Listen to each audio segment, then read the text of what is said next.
All right, how's it going? It's your old pal, Mr. Cook, and we're going to do the last couple pages of the fall open-ended final exam review. So we got through the last page, which was all exponents and logs, and then we started doing some of these sequences and series, and that's what it takes us to right now. So all the way through number 49, looks like that one's going to be from unit number 5. I'm sorry, number 4. So that's going to be like the sequences, the series, all that stuff. So there were some formulas that you learned in that, and you're going to have those formulas on the exam itself. So don't worry about memorizing them; just know how to use them.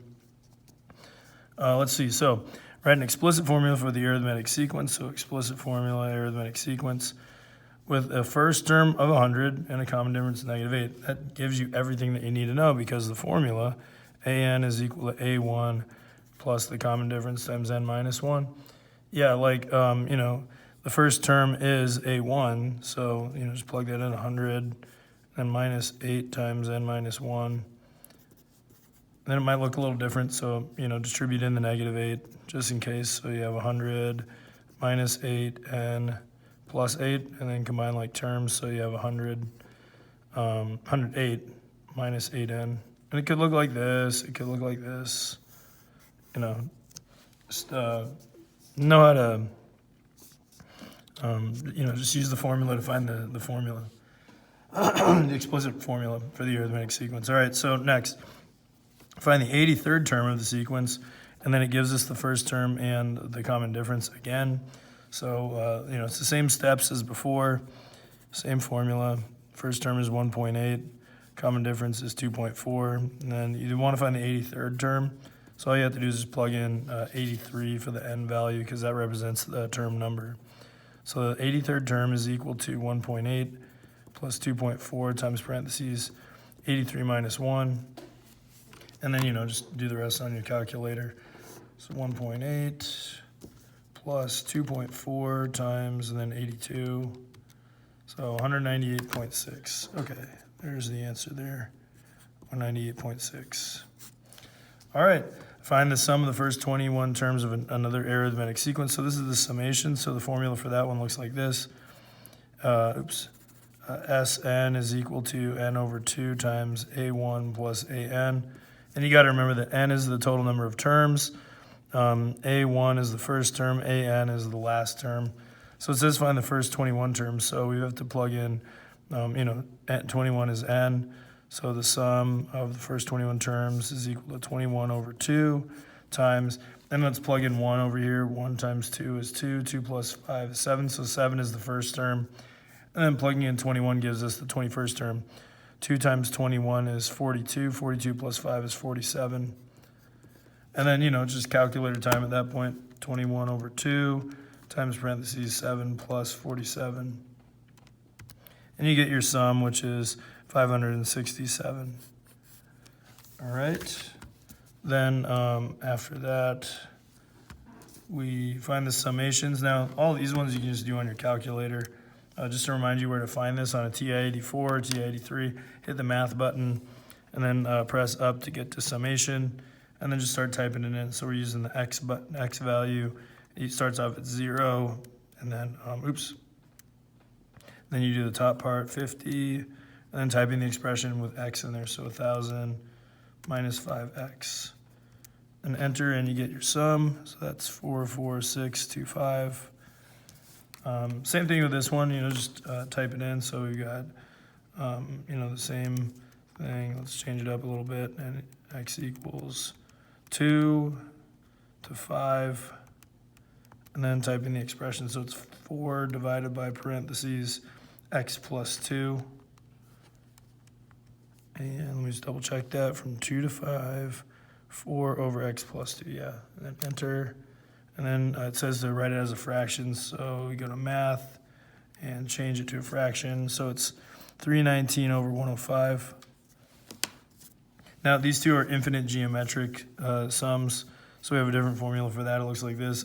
The sum of the infinite terms is equal to a1 over 1 minus r. So, you just have to identify those. So on a geometric sequence like this, 4 is the first term, 7/3 is the common ratio, because it's the base on the exponent. And just plug it into the formula. So the sum of the infinitely many terms is equal to the first term over 1 minus r, which is 7/3. And you can just type that right into your calculator if you want, and then, convert it back to a fraction at the end. So 4 divided by parentheses 1 minus parentheses 7/3, enter, and you get -3. Okay, so we didn't end up needing to convert that. There's our answer for that one. Now let's go ahead and do the same thing over here. Wait a minute. Oh yeah, isn't there supposed to be like a rule with this, right? So having the formula is one thing. It's remembering how to use it and when to use it, meaning the other, okay? So we got this answer, but we got to remember something about the common ratios, right? And that's the following. If your common ratio on your geometric series, if its absolute value is between 1 and 0, it converges. In other words, you can find the summation. But if the common ratio, like in this case, is greater than 1, then that means that the geometric series diverges. So in this case, this might be a solution that we could get using our formula. And also, this might be an answer on multiple choice, -3. But the real answer for this one is going to be that there is no sum for this. And the reason that it has no summation on it, no value, no finite value, is because of the fact that it's divergent. So, this is the right answer, this is not. So watch out for stuff like that, okay? We do have a common ratio here, and it looks like it does indeed fit between, the numbers that we want for it, which is 1 and 0. There's another kind of tricky thing that we got to watch out for, and I'll talk about that here in just a second. But the common ratio is between is between 0 and 1 if you take the absolute value of -2/3. Now, the first term is going to be the tricky part here. So just watch out for this. I'm not sure if this is on the final or not, like if it's something that you got to watch out for that. But in this particular example, it starts at the 0th term. So this A1 part of it is actually like the first term in the sequence that you got to use. So make sure that you plug in 0 for this. So if I plug in 0, this goes away and I just get 2 all by itself because, anything to 0 power is 1. So 2 is the first term. It's it'll end up being the same rule as this one, for the first rule. But just to verify it, remember to plug in, okay? Anyways, so then it's going to be 1 minus the common ratio, -2/3. And we end up with, let's see here, use a calculator for it, 2 over parentheses 1 minus -2/3. Remember to put those parentheses on there. And you get 1.2. And as a fraction, let's convert that into a fraction real quick. We end up with 6/5. So 6/5 would be our answer here.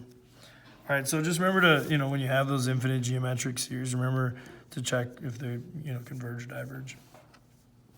Okay, that's it for the Unit 4 stuff. So from here on out, looks like it's all just probabilities, right? Yeah, just probabilities pretty much. Okay, so, just make sure to check through that stuff and work on it.